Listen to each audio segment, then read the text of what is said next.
Yesterday on the show, we had Lord Hayward. He said that Reform, the party, are just saying things for the simple fact of saying them because they think people want to hear them. There's no substance, there's no plan. This was Lord Hayward, former Tory Conservative leader, on the show yesterday afternoon.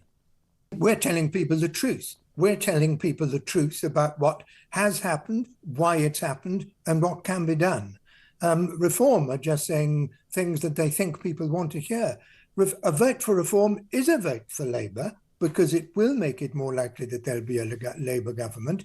And Reform can't do anything. Reform accept that at most they can have 3 or 4 members of Parliament. They can't do anything. They can say things, but they can't do anything. If you want a government that will do the right things for our country, it's got to be a Conservative government. That was Lord Hayward yesterday on the show. To respond, we're delighted to be joined, probably from a horse-drawn carriage, the way his life's going. Richard Tice, Chairman of Reform UK. Richard, good afternoon. A very good afternoon. I'm sitting in my car, just taking a break from campaigning right up until the England game in just under an hour's time. And Jeremy, I like your programme, but on this occasion, England is, of course, much more important than you, if that's okay. Listen, Lord Hayward, bless him. I mean, talk about the hypocrisy. There he is. The Tory Party have been saying all the things that they think that voters want to hear. That's why they got elected in 2019. And then literally, they never do them. So he's criticising Reform for exactly what the Tory Party have done. They've waffled along, they've said all this stuff, they've been elected with a big majority, and then they've done nothing. In fact, they've deliberately done the opposite. They said they would bring immigration down. They deliberately opened the borders to mass immigration. They said they'd do Brexit properly. They didn't. They raised taxes. They didn't reduce them. They haven't cut regulations. And guess what? The British people have had enough of them. We're done with them. And they're going to be fired big time. You've seen the polls. In some polls now, we're equal with the Tories. In a couple of polls, we've been ahead of the Tories. We're the party going up, Jeremy, because actually people look at our policies and they say, yeah, that makes common sense. That's how you should be running the country.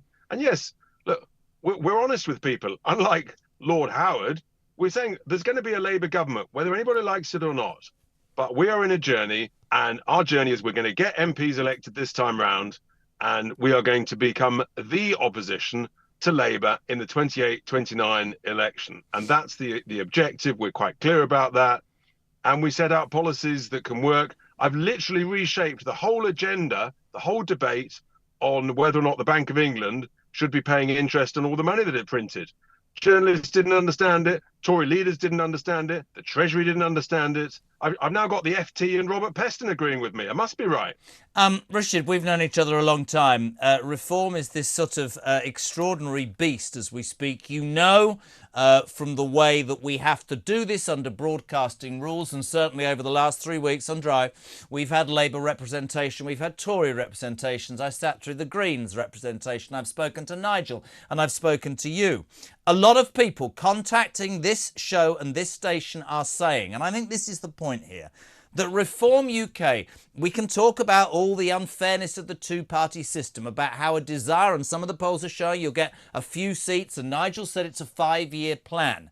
Many, many people are saying that the reason you're getting traction is you are saying, your party is saying, the very things that traditional Tory voters, Richard, are and always have been concerned about. I've said it before about me. I'm apolitical when it comes to this programme, but I was brought up to believe the Tory party was about low taxation, strong borders, a strong military, absolutely strong on crime. Now we live in a world that's a fear of crime. We've got the highest taxation in 70 years. A mock on our borders. I'll get into trouble for probably saying that. We don't seem to have any sort of military. I mean, I'm past even talking about the Tory party. I mean, today, I'd love your reaction to this.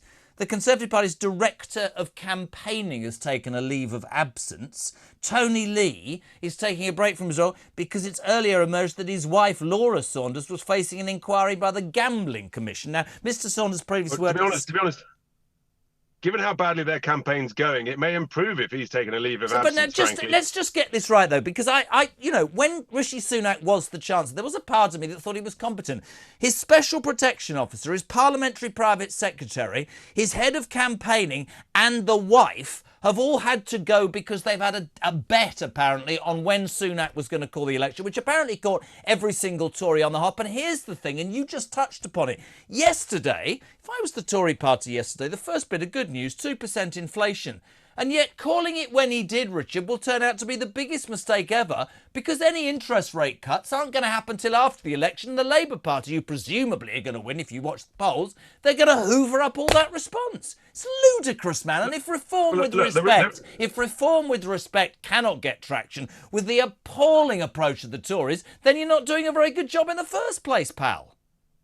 Well, with respect, we are getting traction. You are. We're just about to hit 20%. We're ahead of the Tories. And what you've just talked about is basically bordering on degrees of corruption. And that's why people have just absolutely had enough of it. But actually, even more importantly than that, just a couple of days ago, 882 people crossed the English Channel illegally, burdening British taxpayers with a liability over the next 12 months of over £30 million. Sunak promised to stop the boats. He can't stop the boats. We all know that Starmer won't stop the boats. The only people that will stop the boats is Reform UK, because we have the leadership and the guts and the courage to basically say to the establishment and the international community, the kind and compassionate thing to do to stop people dying is pick people up and take them back to France. And this whole thing stops.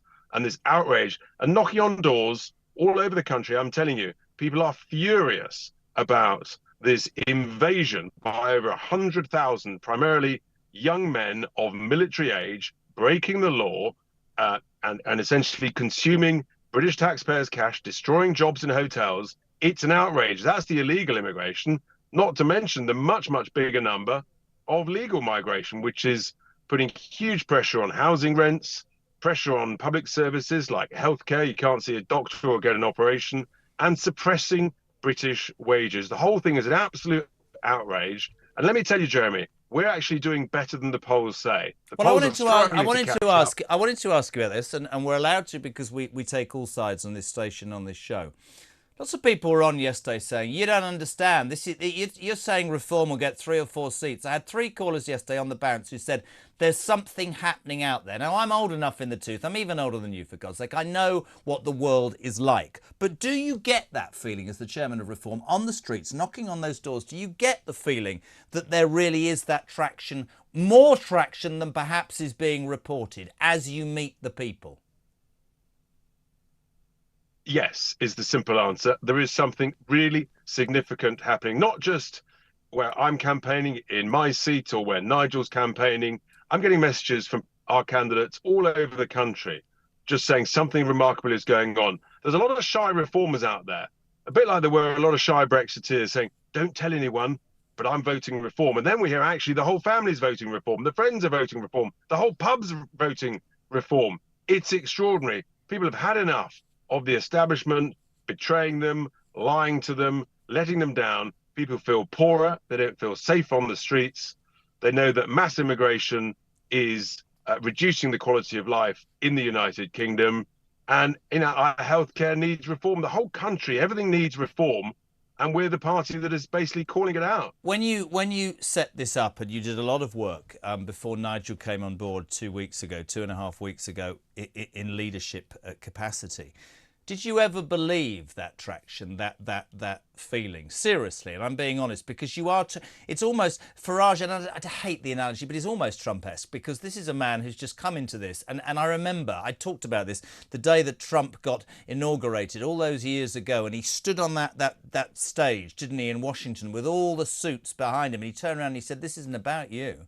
This is about everyday people in middle America." And I think that what you're talking about, your party, is the people in this country who were too scared to say immigration's a problem, were too scared to say, how come the Rotherham gangs, it took 15 years to imprison these gentlemen? Is it because, let's be perfectly honest, they're British Pakistani men? Maybe it is. Maybe we can have that debate at last. It will be fascinating. I mean, there was a poll yesterday we did on the show that says that the Tory Party will have a lower number of seats, Richard, than at any time in their 200-year history. Let's leave that there for a second and talk about Labour. Is there any great love for Keir Starmer? Because this is an extraordinary result born out of what? Complete disenchantment with the Tories. But if he ends up with a majority of 200 plus, where does that leave the country? I'll tell you what it does. It will enrage people. If, for example, the Labour Party get about plus or minus 40% of the vote and 75 to 80% of the seats, people will say our democracy is broken. The whole thing basically is an establishment stitch-up. And our democratic electoral system has got to change to proportional representation. That's the reality. It's what most other Western nations have. And this will be the absolute clearest proof going around. And it's funny, isn't it? The only thing the Tories are left now is literally to beg people not to vote for reform, because we've got the right policies that they haven't enacted, haven't had the courage to put forwards, in order to prevent Labour getting a super majority. Well, maybe actually it's time for the Tories to stand down. You know, they had their chance, they blew it, they messed up, they broke the nation. They should frankly just shuffle off into the corner, hide their heads, apologise, and let us get on with the job of being the opposition to Labour. Very interesting. You said at the beginning of the show that you're going to watch the football rather than watch and listen to me, unlike Isabel, who's going to just sit and listen to this. How's the campaigning going? We've got to name all the candidates in Boston and Skegness. I was reading a thing this morning about, you know, they're saying that Nigel has a big opportunity. How's campaigning going in your constituency? We're having a great time, getting huge support. I've never known anything like it. It's very exciting.